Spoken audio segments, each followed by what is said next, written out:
If you need to know how to get started in felt flowers, I am here to help because this is the Felt Flowers Central channel of amazingness.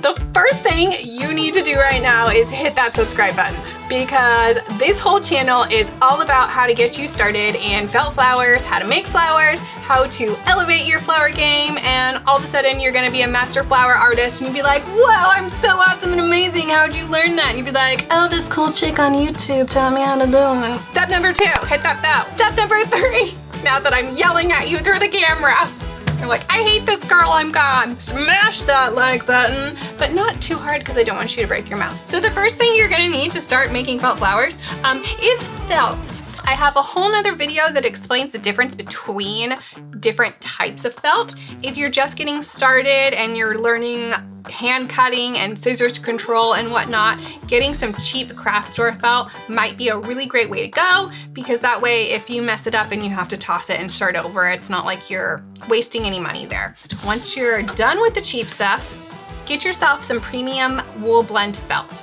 I sell it in my shop, link below. Grab yourself some good stuff.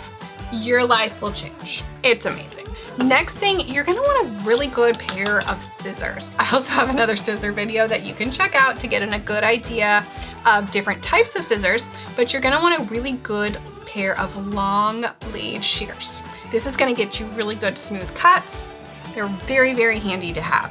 Just remember, if you're gonna get scissors that are used on fabric, they are only meant for fabric. Don't use them for anything else because fabric scissors will dull instantaneously if you use them on anything but fabric. I like to have a really, really good pair of snips. This helps so much with getting little bits of glue off and getting tight corners. Get yourself a really good pair of little snips. Next thing, if you're gonna be doing flowers on any sort of wires and stems, this is kind of a two-parter, you're gonna want to get some wire. We've got 18 gauge wire. This is really, really great for your main stem. And then your 22 gauge wire is really, really good for accent leaves and anything that's gonna kind of come off the main stem. And it's much more flexible and thinner. Go ahead and get yourself some wire. You can find this pretty cheap on Amazon. It's about $10 for about 50 wires. Or you can go to your local craft store and they've got plenty as well. So if you're gonna be doing any sort of felt flowers on stems, you're gonna want a good set of needle nose pliers. These ones come with a wire cutter already on it, which I highly suggest, so that way you're buying one tool instead of two. So you've got the needle nose to move around your wire and to trim it when you need to. Glue gun. I would highly, you obviously need some method of adhering it to itself. Glue gun works amazing with felt. It's instant, it dries fast, and it's just the perfect tool to work with felt flowers. So I love the Surebonder brand. Be sure to buy the Surebonder glue sticks because they work the best with their own brand. So be sure to keep that together.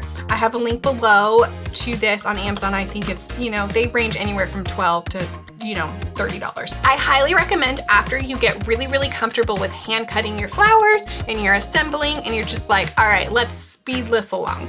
I highly, highly, highly suggest that you invest in a die cutting machine. These range from anywhere from about $100 to like $350. But you can definitely start small, start your collection small, and work your way up. So this is the point where you're like, okay, I'm starting to cut out a lot of flowers now. I'm past the whole hand cutting, or I'm just over the hand cutting and I just want to be perfect every single time. For instance, I believe I'll link below this unit, but this is the kind of like the medium version. They have a smaller version as well. I like this version to start with because they do have larger dies that you could use with this one, where the smaller one is gonna limit you right off the bat. These suckers are really, really easy to use, and I actually have another video on exactly how to use your steel roll dies, how to use your thinlet dies, and all of that stuff, so you're fully in the know on where to get going there. This is just kind of like that first level up on how to get started in felt flowers. I will link this die specifically below as well. This is from Sizzix. It's probably one of their most popular dies, but the amount of flowers that you can make from this die is also amazing. So there'll be another video coming coming out soon. Basically, I'm gonna try to make as many possibly different flowers as I can using just one die. So I highly recommend this be your starter die to get going in felt flowers and die cutting. Double, triple bonus. If you want to just go really nuts and just go alls in, you could definitely invest in either a Silhouette Cameo, which is a machine die cutting, or a Cricut maker. Be sure, in order to do the plot cutting die cutting machine, you need to make sure that you either have the Cricut maker or the Silhouette Cameo 4. Those are the two machines that use the rotary blade that cut felt well. The other lower machines, you can do it, but there's so many weird hacks you gotta go through and it's just not worth it. So be sure to get the most recent machines they have right now in order to cut felt. That's like I'm nose diving deep into this. So if you wanna just start super basic, just make sure you get a good pair of scissors, some good felt, and a glue gun, and you are ready to hit the ground running. Something that helps me out a lot, but also not necessary to get started, is having a self-healing cutting mat, a rotary blade, and a nice straight edge ruler.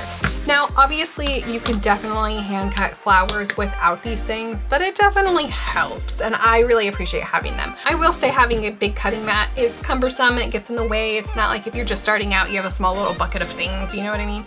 It does help, and I use it constantly. I have so many videos on my channel that after you watch this one, I want you to go through them all.